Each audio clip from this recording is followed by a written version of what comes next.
College English Test, Band 4, Part 2, Listening Comprehension, Section A, Directions. In this section, you will hear 3 news reports. At the end of each news report, you will hear 2 or 3 questions. Both the news report and the questions will be spoken only once.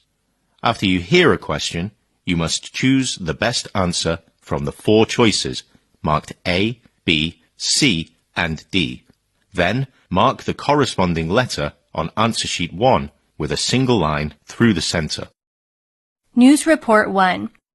A terrified cat has survived a 5-mile round trip under the engine cover of a car on a school run.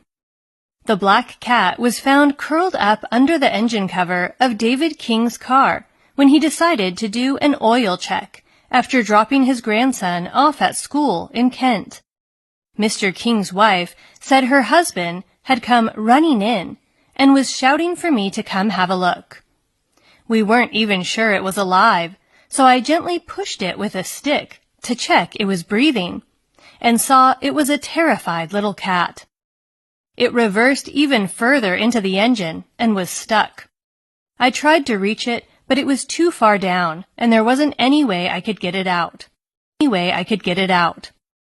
Following a rescue by UK charity Cats Protection, the 4-year-old cat was later reunited with its owner, Mr. King's neighbor. Questions 1 and 2 are based on the news report you have just heard. Question 1. Where was the black cat found?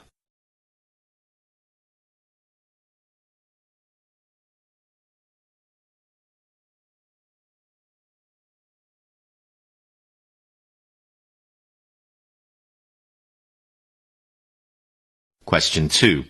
What do we learn about the cat at the end of the news report?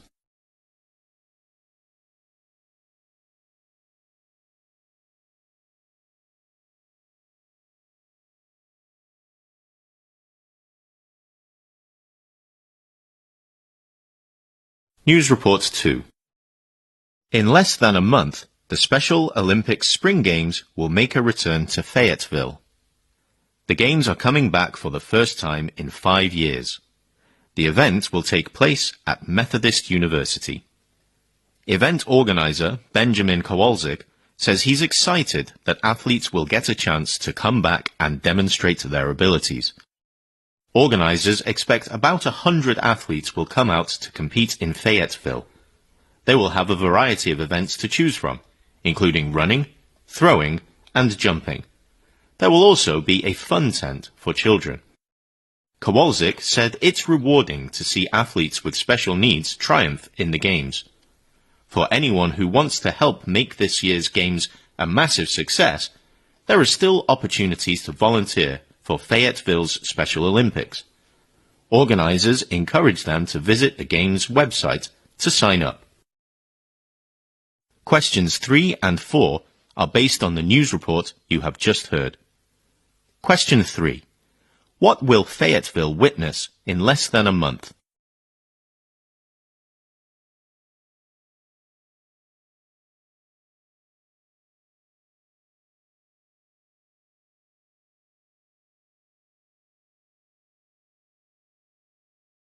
Question 4.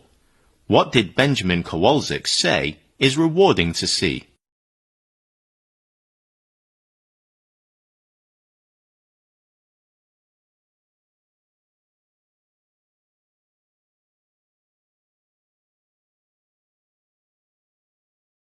News Report 3. A German supermarket has been ordered to destroy its chocolate rabbits after it lost a court battle with a Swiss chocolate manufacturer. The Swiss firm had argued its gold-wrapped chocolate rabbit deserved copyright protection from a similar product sold by the budget supermarket. Switzerland's highest court agreed and overturned a ruling last year by the country's commercial court that had sided with the supermarket. It ordered that all the imitation rabbits be destroyed, but suggested the chocolate needn't be wasted. It could be melted for use in other products.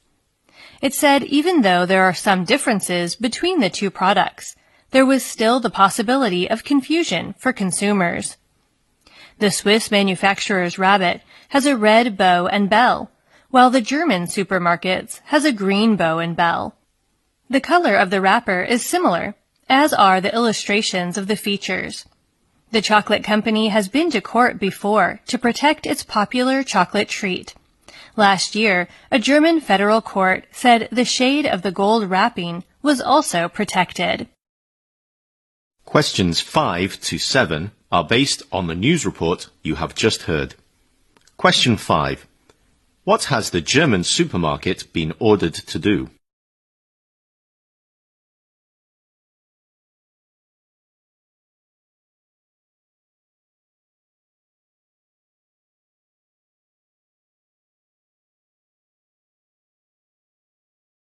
Question 6. What did Switzerland's highest court suggest about the chocolate in question?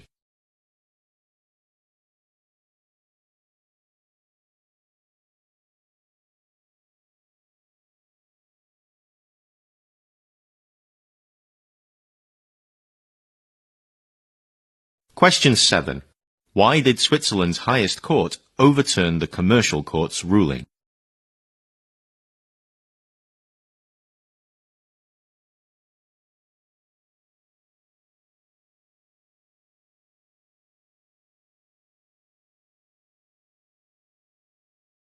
Section B.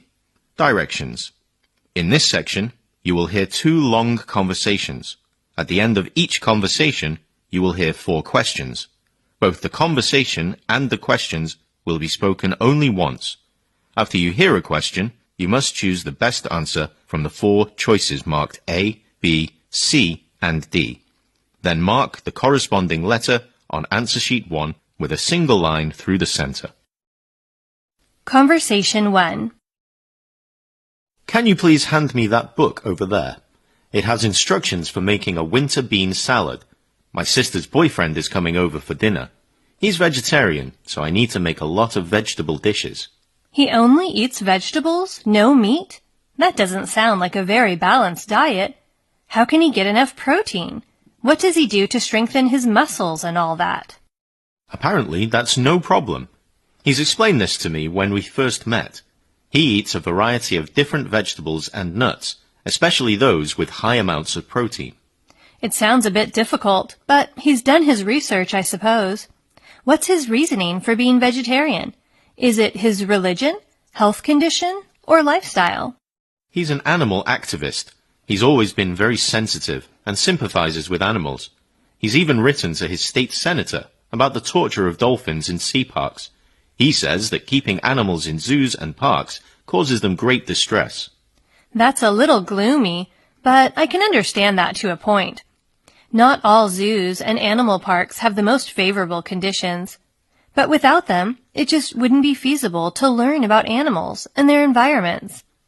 Besides, I don't think I could ever give up a good hot dog at a baseball game. Honestly, I agree. But just don't let him hear you say that. He's the spokesperson for his local animal rights group. Questions 8 to 11 are based on the conversation you have just heard. Question 8. What does the man request the woman to do?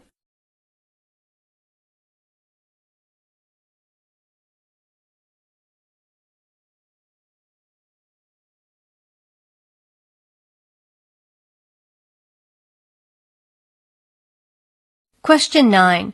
What does the woman say about eating vegetables only?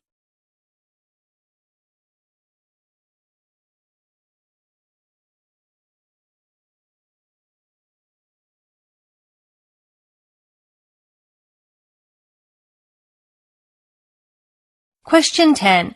Why does the boyfriend of the man's sister choose to be a vegetarian?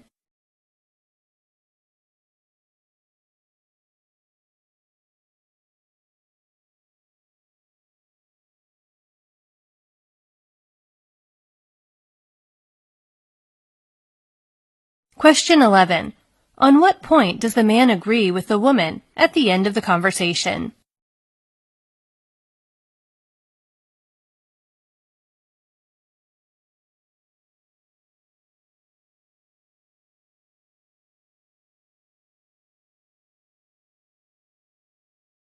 Conversation 2. Did you see that television program on air travel last night? Yes, the part about overcoming jet lag was interesting. I was surprised that the expert recommended not eating for the entire journey and avoiding sleeping on the plane. I was too, as I read an article on the subject in the past that suggested the opposite. It claimed that it was important not to miss meals, and that taking a nap on the plane was the best way to adjust to a new time zone. Well, the expert on the show did cite research supporting her recommendations, so I guess I'll give it a try next time I fly a long distance. Jet lag is a big problem for me, and has been for the last few years, even though I never suffered from it before. Well, she did say that jet lag often becomes more of a problem after 40. So I guess I'm lucky that I can still adjust to different time zones well. My problem is I'm afraid to fly. Oh, I didn't know that. Actually, my mother is terrified of airplanes to the point where she can't even fly. So our family vacations were always by car or train. I'm not as bad as that. I just get anxious before I fly and feel nervous the whole time we're in the air. Which is why I was hoping the television program would cover that topic more than it did. Yeah, that segment was too brief, especially as so many people have that problem. She said 20% of people are afraid to fly. Actually, it was a quarter of people, so the problem really is widespread and deserves attention. Questions 12 to 15 are based on the conversation you have just heard. Question 12. What part of the TV program does the man say was interesting?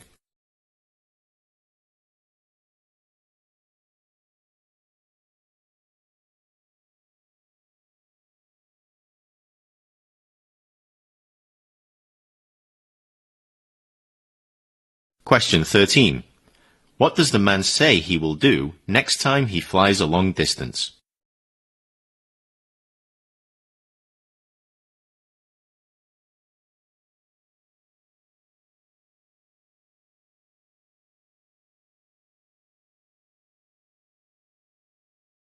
Question 14.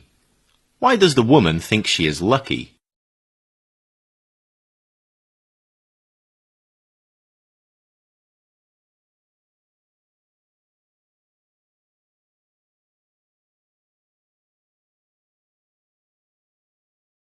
Question 15. Why does the woman think the problem of being afraid to fly deserves attention?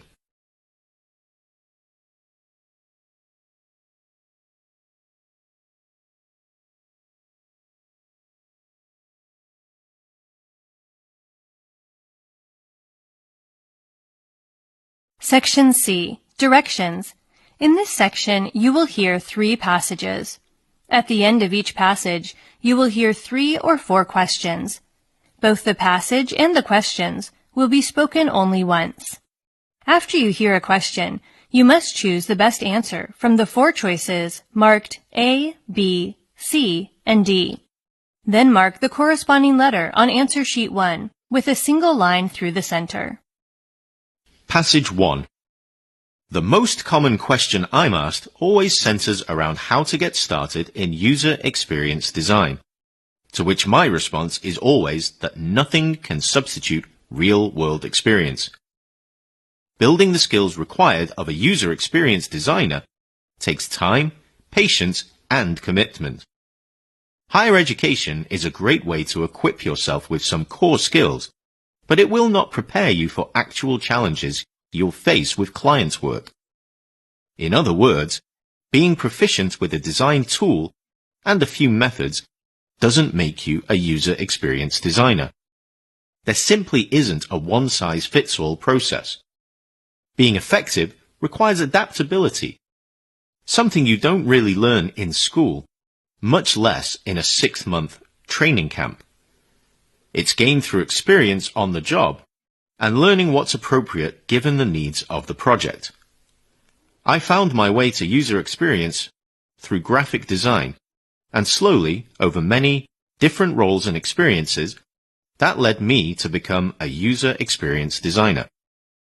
It took time and commitment to continue to pursue roles within teams that I knew could teach and challenge me.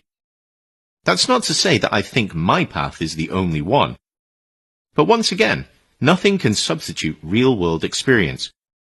You can start anywhere, as long as you know your end goal, and you commit to actively pursuing opportunities to learn and grow along the way. Questions 16 to 18 are based on the passage you have just heard. Question 16. What does the speaker think is the best way to get started in user experience design?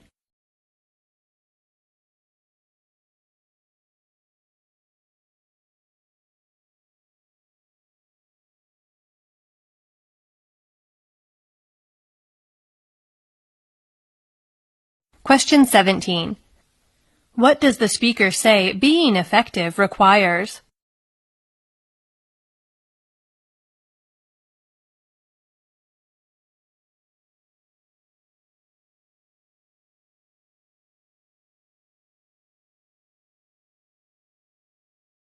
Question 18. What can people do as long as they know their end goal and strive for it?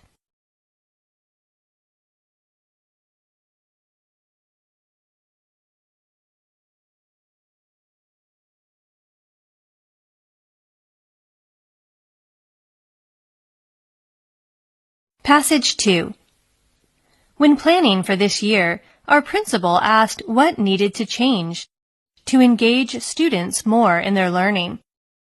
I responded in a whisper, flexible seating, thinking about our then current classroom. It had rows of desks with blue chairs and nameplates, reminding each student where they should be sitting. This began a journey to transform our practice and challenge the ways of learning for a group of Year 6 students used to sitting in desks and rows for years. Flexible seating has been defined as movable furniture to create an engaging learning environment. It is a shift in practice from being teacher-focused to student-focused learning. For us, flexible seating has meant removing most of the traditional chairs and desks and introducing a variety of different seating options to promote student engagement.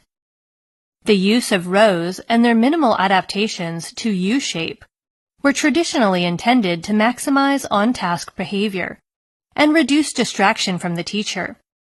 Teachers tend to still use this format because of either the need to control students or the belief that the teacher is the most important person in the room. Now, our students have a range of different seating options, including a floor desk, couches, stools, beanbags, and the traditional desk and chair. From our experience so far, flexible seating enhances student ownership of space and engagement in learning, while reducing rates of student disengagement and disciplinary actions. It is a win for all concerned. Questions 19 to 21 are based on the passage you have just heard. Question 19. Why did the school principal ask what needed to change?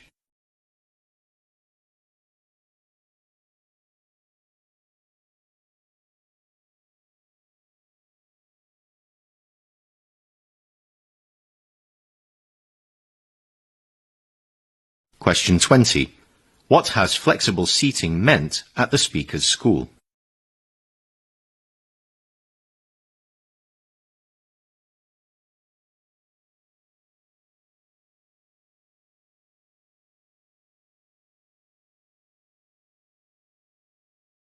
Question 21.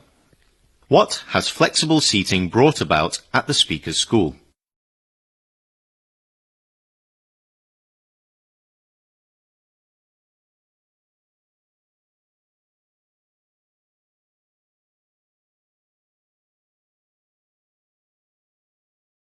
Passage 3.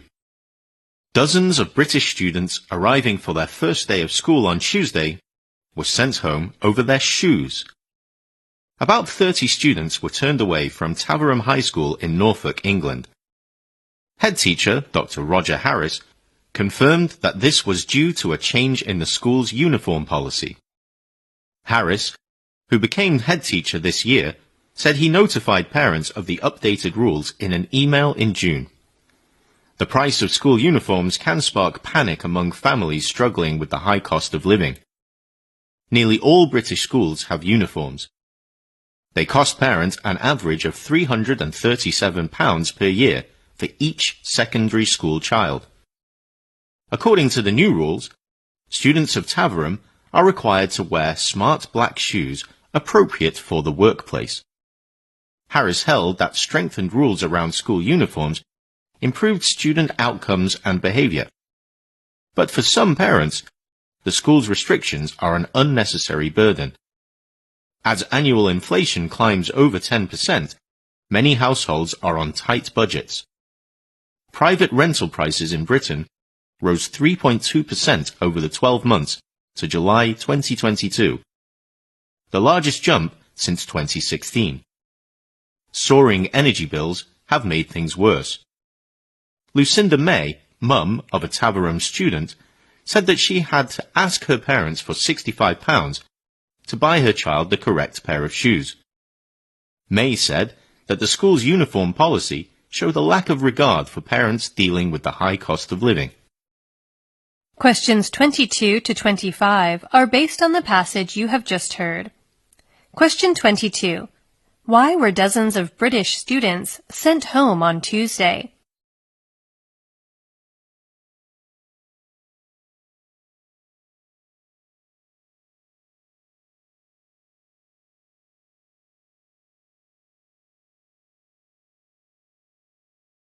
Question 23. What can the price of school uniforms spark among families in financial difficulty?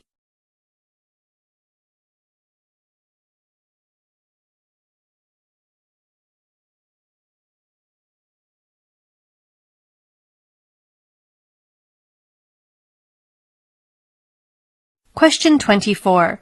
What did the head teacher think of the school's new uniform rules?